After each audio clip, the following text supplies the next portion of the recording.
नमस्कार दोस्तों। आज हम बात करेंगे वोमिटिंग के बारे में। तो देखिए, इसको समझने से पहले हम समझते हैं कि वोमिटिंग होती क्या है।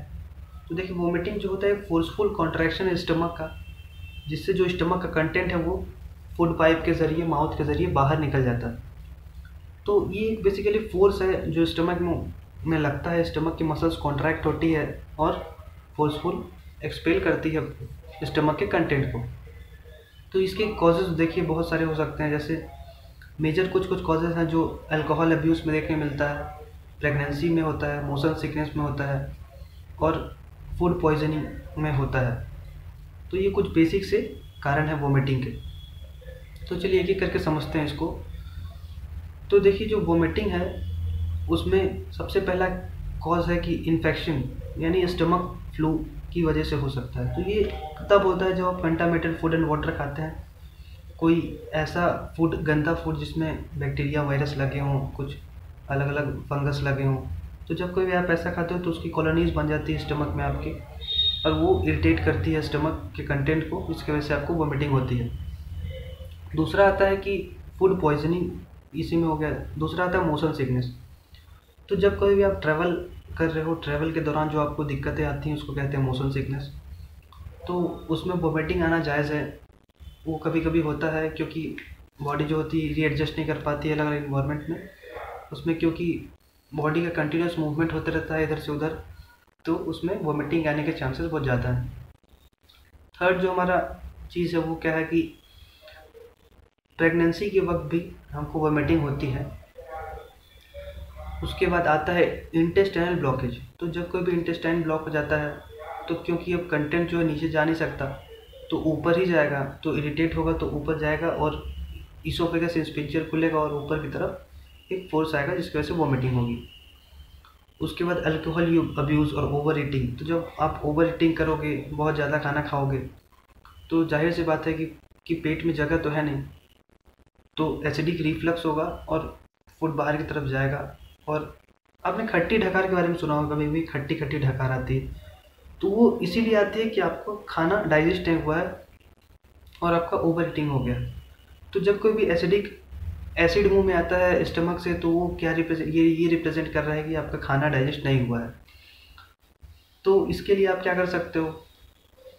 अब आते हैं कुछ ट्रीटमेंट के बारे में, समझते हैं इसको कि होम रेमेडीज़ क्या क्या हैं और ट्रीटमेंट इसके क्या क्या है। तो देखिए, जब कभी भी आपको ऐसा वोमिटिंग हो तो सबसे पहले आपको क्या करना है, बैठ जाना है, शांति से बैठ जाना है और हल्के कपड़े पहनने हैं उस समय। और आपको ये नोटिस करना है कि हम ज़्यादा हैवी मील ना लें और एसिडिक चीज़ को अवॉइड करें। तो देखिए, एसिडिक चीज़ को अवॉइड करेंगे तो क्या होगा, फर्दर जो वोमिटिंग के चांसेस थे वो कम हो गए।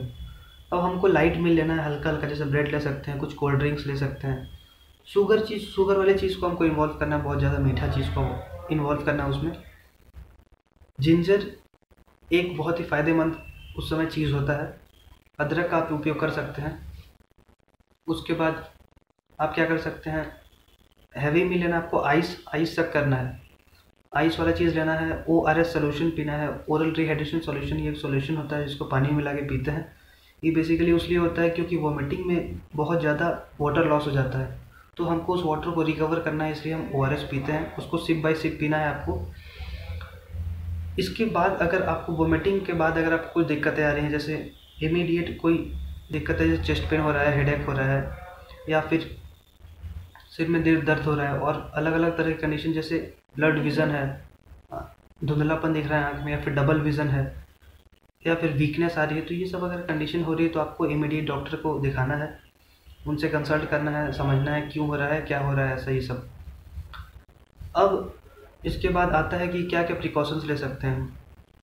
तो देखिए, आपको अवॉइड करना है सबसे पहले तो एसिडिक चीज़, हैवी मील हमेशा अवॉइड करिए। आप कोशिश करिए कि सबसे पहले कोशिश करिए आपकी जो भी हमारा फूड है वो लिक्विड फॉर्म में हो मैक्सिमम। और उसके बाद आपको ध्यान रखना है एक चीज़ कि एक्सरसाइज करते रहना है, क्योंकि देखिए अब पोस्ट मील जो होता है एक्सरसाइज, वो बहुत ही ज़्यादा ज़रूरी है एक ह्यूमन बीइंग के लिए। खाने के बाद हम चल फिर लेते हैं अगर अच्छे से 10 मिनट 15 मिनट, तो उसके लिए खाना एडजस्ट कर लेता है बॉडी में, तो वोमिटिंग होने के चांसेस बहुत कम है। इसके बाद ये जो रिसेप्टर्स होते हैं, इसमें देखिए मैकेनिज्म की थोड़ा बात करते हैं हम कि कैसे होता है। तो इसमें CTZ रिसेप्टर्स होते हैं, वो एसोसिएटेड होते हैं बॉडी के डिफरेंट रिसेप्टर से, जैसे एसिटाइलकोलिन, ओपियोइड्स और ये डोपामिन, सेरोटोनिन। तो ये सब स्टिमुलेट होते हैं जब कोई भी ऐसा स्टिमुलस आता है, वॉमिटिंग का रिफ्लेक्स आता है, नॉजियस स्टिमुलाई आता है, तो इससे वो स्टिमुलेट होते हैं और क्या करते हैं, ये वॉमिटिंग कॉज कराते हैं। वॉमिटिंग कुछ नहीं है, एक फोर्सफुल कॉन्ट्रैक्शन है एब्डोमिनल मसल्स का।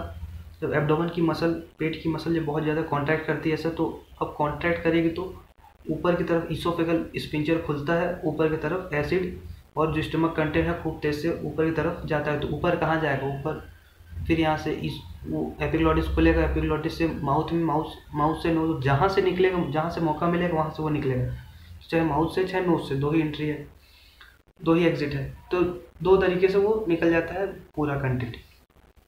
तो ये है थोड़ा मैकेनिज्म इसका वोमिटिंग का।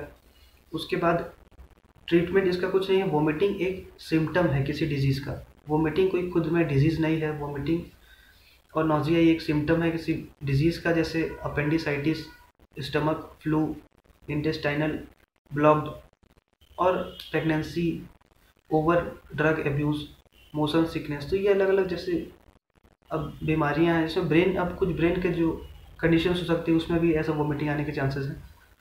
तो आप इमीडिएट डॉक्टर को दिखाइए अगर आपको ज़्यादा सिम्टम्स आ रहे हैं वोमिटिंग के बाद। तो उम्मीद करता हूँ ये वोमिटिंग का पार्ट आपको समझ में आया होगा। मिलते हैं ऐसे नेक्स्ट इन्फॉर्मेटिव वीडियो के साथ।